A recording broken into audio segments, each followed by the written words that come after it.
Welcome everyone to MailFuzz TV. I am Peter, and today I'm going to be talking about the Twilight Zone from the 1980s, Season 1, Episode 24. In fact, it is the final episode of Season 1. There's two stories in this one. They are called A Day in Beaumont and The Last Defender of Camelot. So spoilers for the episode as usual. This is a Patreon-sponsored review, so thank you very much to Cindy for picking the show. So we're ending on a bit of a dud. Here, and it's not even like I was that enthusiastic with the last one or two. I've had a little bit of a slog right at the end of the season. This pair of stories, though, or I shouldn't say pair. The first one is just not very good. There's nothing about it that doesn't appeal to me. It's just kind of weak. The second story in this pair, though, is so aggressively not for me. That it's almost like they personally went out of their way to just leave me in a bad mood at the end of the season by doing Camelot King Arthur bollocks, which is just not something that I have any interest in whatsoever. I don't like when other shows start making like thematic references to that story. But so I'll get into it as best I can. I suspect I won't have that much to say about it though, because I have very little attachment to any of the concepts that it's playing with. But the first story is set in the 1950s. Probably the most interesting thing about it is that Victor Garber's in here, a relatively young Victor Garber. I think the first thing I ever saw him in was maybe as the dad on Alias, which was the early 2000s. So, this is like 30-somethings Victor Garber, I presume. So this is an interesting face to see. But him and his girlfriend, maybe? I don't know if that was ever made. Yeah, no, it was, because they talk a lot about their feelings for each other. No, they're a couple. They're driving down a desert road and they see a UFO. Well, they break down, and while they're fixing the car, the UFO goes by. And he's like, hey, let's go over and have a look. That did not look like a ship, or it didn't look like a meteor. It looked like something else. It looked like something, extraterrestrial. So they go over, they have a bit of a, gander over what's going on. And there is what looks like a UFO, very classic style saucer. And there's sort of aliens with what I'll describe as bug heads. They've got kind of like ant heads. And it's like, okay, all right, so we're doing kind of a goofy, pulpy 50s sci-fi alien invasion story. There's nothing wrong with that. It's definitely not like going to break the mold or anything, but it's a fun little thing. And then it kind of pivots though, and it becomes more of an invasion of the body snatchers, where kind of they realize as they go to the nearby town to try and tell people. The sheriff, it turns out, like doesn't really believe them, but when he comes back to the crash site, and there's now military there pretending this was an aircraft crash of some kind, and that there's nothing suspicious going on. It becomes clear that the sheriff and these military are actually the aliens, and that there was maybe already aliens here. And the camera flash of someone taking a photograph actually kind of reveals for a second that they're in disguise of some kind. What's weird about that, though, is later on we find out they literally just have masks on like they're in Mission Impossible, and their alien head is underneath. I was not expecting that based on the fact that when the camera flash goes off, they kind of like glow green, which made me think it was more of like an optical effect of some kind, like the Predator's like camouflage suit. It was something more technology based. But no, they just have masks on. But for some reason, this camera flash is also revealing the fact that they're different from everyone else. So, not that I have a problem with an Invasion of the Body Snatcher style episode or story. Nothing wrong with sort of dipping into that. The problem is that there's not really that much compelling about this. Like, for some reason, when they realize they're in trouble, they realize that there's a bit of a threat here that maybe they want to convert them to. They want to take over them. They run for it, they get in a car, and they go back to the town. Like, they split up for a little bit, and he goes back to the diner and tries to talk to some other characters he met when the sheriff was there. And my first thought was like, why do you think that anyone in this town will not be already an alien? Because the sheriff was pretty clearly already an alien. Nothing happened to him along the way that would have changed him. And of course, the scene just plays out exactly like you expect, where eventually these other characters that he's went back to talk to, the guy that runs the diner, the newspaper guy that has like a radio that he wants to borrow. Both of them get a little suspicious, and it turns, yeah, they're clearly also aliens. And he gets kind of nervous, and he wants to leave, and he panics and freaks out. He meets back up with the girlfriend. And honestly, there's not really a whole lot of surprising elements to it. The only thing that's different about it, really, other than the fact that it's aliens, well, I shouldn't say that, because the body snatchers are always aliens, technically, but there's a UFO, right? We've got a different type of alien. But the only real difference about it is the ending is there's a twist. And the twist is very predictable. It's exactly... You can see it coming a mile off by the time we get anywhere close to it, which is that they get like captured by the aliens, they're taken inside the UFO, and they're put in different like sort of like big test tube looking things. And the woman's already turned, right? She's like, hey, no, like it's too late. I've been reprogrammed, I'm me. But it's very clear from the way they're talking that... Because they say something like, oh, something's not quite right here, he's acting out of sorts. You gave us quite the chase. It's also clear that they're not trying to kill them as well. Now, maybe you could read that as they're just trying to, body snatch them rather than kill them, but it becomes pretty clear the twist is going to be that Victor Garber's character is also an alien, and that these are all aliens. And it turns out that this town is not on Earth, it's on their planet, and this is like a military training grounds, like they're doing test runs for a planned invasion of Earth. That's the twist. I think this feels a little bit lukewarm to me, just because it's not a very good alien invasion story, it's not a particularly good body snatcher story, it just plays out a few of the tropes, but the characters are just, they're so behind what the audience is thinking at any given point, it's hard to really get invested in any of it. The relationship between the two lead characters just feels paper thin because there's nothing to really, attach them to each other. They're just kind of a couple. There's nothing about it that feels like, until he starts saying, hey, we'll remember how we feel about each other, don't let them take that from us. Until he starts saying that quite late in the story, there is like nothing between them that's like, oh, here's a little human moment to make you see how much they care about each other or make you want to root for them in some way. There's nothing like that. So it fails to kind of make you latch on to them as characters, and then all the sci-fi elements feel just like we're going through the motions of a couple of different types of movie. But the twist at the end is just kind of...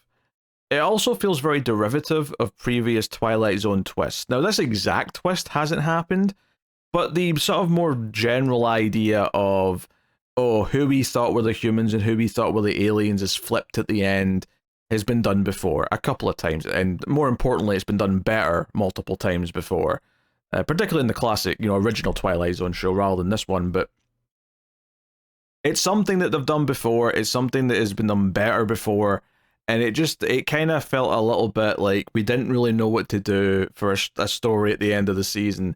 And I think if they just followed through what I thought this was going to be at the start, which is, hey, we're going to do the pulpy UFO 1950s alien story, but once it became about the cover-up, it started to just go down a path that felt very derivative and just had nothing to really offer. There was nothing fun. Like, if this had turned into like running from these ant-aliens, and maybe they've got like ray guns, maybe the ray guns get into a little bit of a goofy action scene or something, it could have been fun pulp.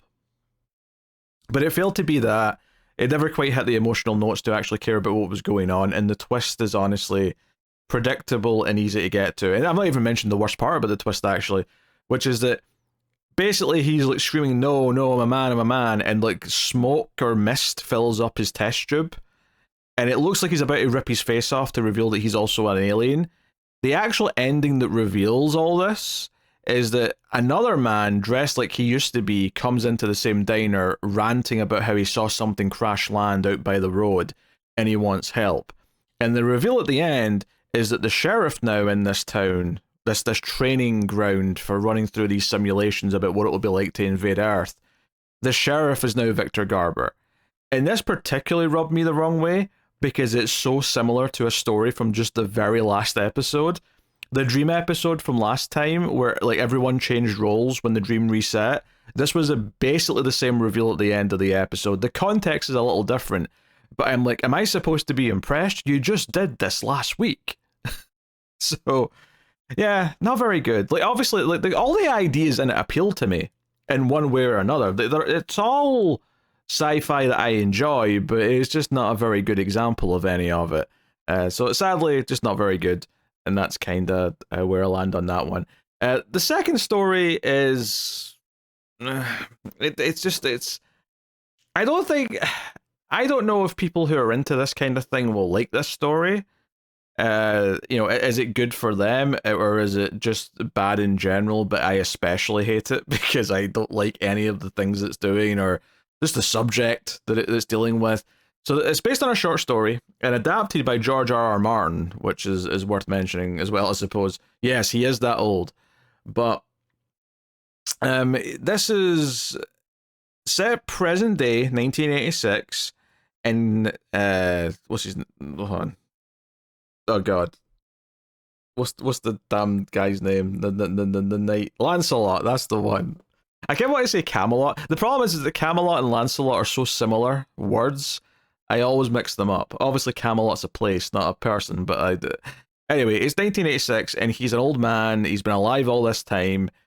But some punks try to kidnap him, and they say that they've been sent to like collect him. But we see that he's still got some skills, like he can still fight. He's still got his strength and whatever. But it turns out to be Morgan Le Fay, who as a character from the King Arthur stuff. I assume I would have never named this character in a million years. Honestly, the only notable thing about this episode is that I don't mind seeing Jenny Agutter, who plays this role. Because I like her in American Werewolf in London and a couple other things. Like, that's basically like the most excited I ever got. But she's kind of like an anti-hero type character, I guess. Where she's basically trying to tell Lancelot that Merlin was a baddie, despite all the things that he kind of did, like that helped and like established everything. She claims that he brainwashed Arthur, that he assaulted women, that he'd done lots of bad things, and that he's actually kind of a big threat, and that he's going to become a threat again. He's been asleep all this time, and he's going to wake up, and he's got plans. He's got lots of bad plans. There's something to that effect. So it's an extended scene of referencing a lot of King Arthur stuff. So I was just like falling asleep the entire time, and this is partially a taste thing, obviously, because I'm not interested. But it all leads to him agreeing to go and find Merlin asleep and wake him up.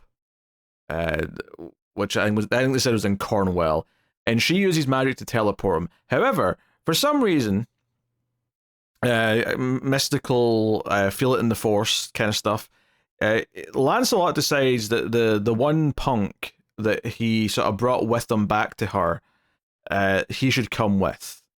So this young punk with the leather jacket and the spiky hair named Tom is sort of brought with him to this cave. And they wake up Merlin. Merlin is kind of like culture shocked a little bit as he sort of is disgusted by how Tom is talking to him, and Lancelot's like, oh, he means no disrespect, he just doesn't understand. Things have changed now, because Merlin even has to have it explained to him that there's like there's a royal family, sure, but it's just kind of a ceremonial thing now. The leaders are actually elected, the people decide who's in charge, and he's like, the peasants decide, they don't know what's best for them. So a sign that Merlin's going to be a bit of a problem right there, I suppose. He's also got his Hollow Knight, which is the suit of armor that he can control, or there's a spirit inside it or whatever, I don't know. But turns out they're next to Stonehenge, so they end up and it's a very fake looking Stonehenge, might I add, right? And don't get me wrong, there's been lots of obvious sets in this show, right? They have lots of obvious little outdoor sets where it's maybe a cemetery or something, and you can tell it's on a soundstage. Whatever, I'm not complaining. I think it's a bit more of an issue and sticks out when it's supposed to be a very famous place, and you've got these big fake rocks that are meant to be Stonehenge. It just doesn't.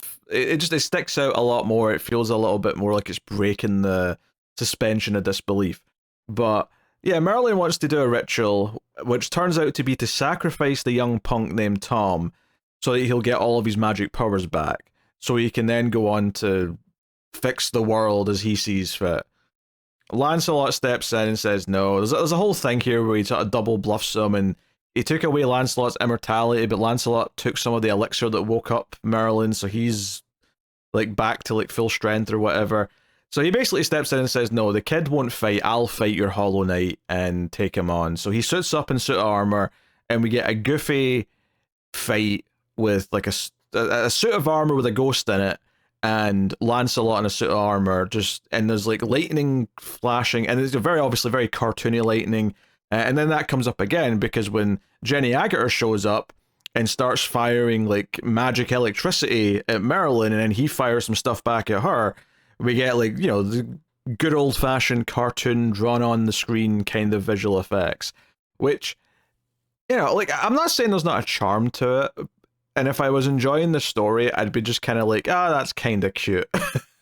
But I wasn't enjoying the story, so like it was just making me roll my eyes more. I was like, oh god, who likes this? Who's into this fantasy nonsense? I don't like it at all.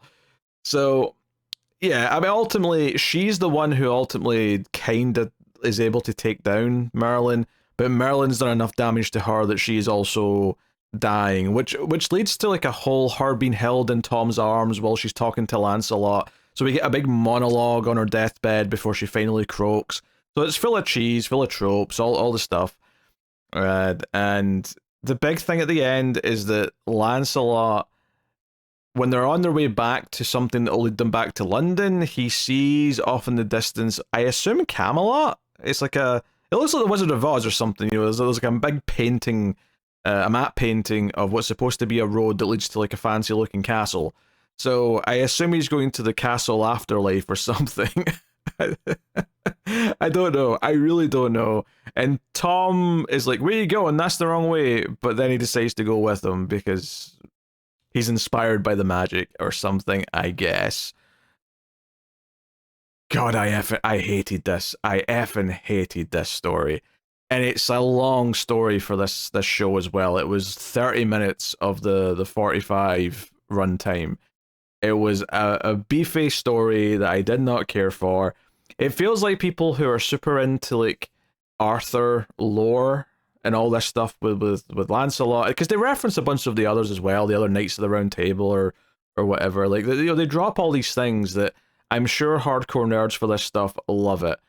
And I'm a big nerd, but I'm not a nerd for this stuff. It's whenever like I'm reading a comic book or I'm watching our TV show and they do like an episode where they'll sort of allude to a lot of Arthurian stuff for the episode, they want to like thematically tie it in. I almost never like it. I almost always just kind of, my eyes glaze over and it's just like not for me. And on top of that, I don't know if this felt very pantomime to me. Like the costumes felt goofy. Merlin's big wizard robe looked like something you'd have on like a cheap stage play kind of thing. The cheap looking set, everything about it felt hokey. It felt lame to me. And I just don't think that anything in the story particularly inspired me or it just got me engaged in what was happening or cared about the stakes. And it's not that there's not like a good idea there. Like the idea that someone who's been asleep for, you know, centuries and centuries wakes up and is like, oh, I don't like how the world's changed. I'm going to fix it and effectively become a villain because I'm going to try and be a dictator. Or if not a dictator, then certainly move everything in a way where I'm not letting the people keep the power they have. I think there is a compelling idea there, but I don't think a goofy fight with two knights, one of which does not have a body in it, you know, and like when the head gets like cut off and you can kind of see where the head of the actor is, but they're kind of like, you know, chromed it out, but you can kind of see the outline of where the head is still. You know, it's very goofy. Everything about it's very goofy. So I kind of hated it. I have very little positive to say, frankly. It's just from a realm of stories that I just do not care for. It does have a lower rating in IMDb than any of the recent ones, so I suspect that I'm not alone in thinking this one sucks, but I suspect there's also some people who really like this story and probably love it. I bet there is, and I don't begrudge them one bit, but I could not stand it, and There is not a chance in hell it'll be anywhere near my top episodes or top stories list that I do next time. But that's me. I have nothing else to say about it. I really don't. I am at a loss for words. For this episode, frankly, it's what a dud to end the season on. It's a shame, but hey, it is what it is. There's been lots of great stories, and I will go over which were those great stories on the next video about this show, because before we go any further, I'll be doing a top stories of the season video, like I did for the 50s show, or the 60s show. Also, it is worth mentioning that after that, Cindy is planning on making me leave this show for a while, and for some reason is forcing me to go through the new Dexter show, because she knows I'm going to hate it. So instead of Twilight Zone 80 Season 2, you'll be getting that once that starts, and then, it's up to her if the 80s Twilight Zone is back after that, or if someone else steps in and sort of gets me to watch it, like, which has happened in the past. So we'll see what happens. But that is my thoughts on the episode. You can subscribe, all the usual YouTube nonsense. You can support all the content over at patreon.com/MailFuzzTV and help keep it all coming, both here and over in the MailFuzz Movies channel where the movie podcasts live. You can also support in other ways, such as super thanks or super subscriptions, YouTube subscriptions. Now, subscribing is what you do. YouTube memberships is the phrase I'm looking for. Clearly, my brain is fried. Any support is greatly appreciated, regardless of where it's coming from and regardless of what I called it. So, thank you very much. I will see you guys next time. Keep watching TV in the Twilight Zone.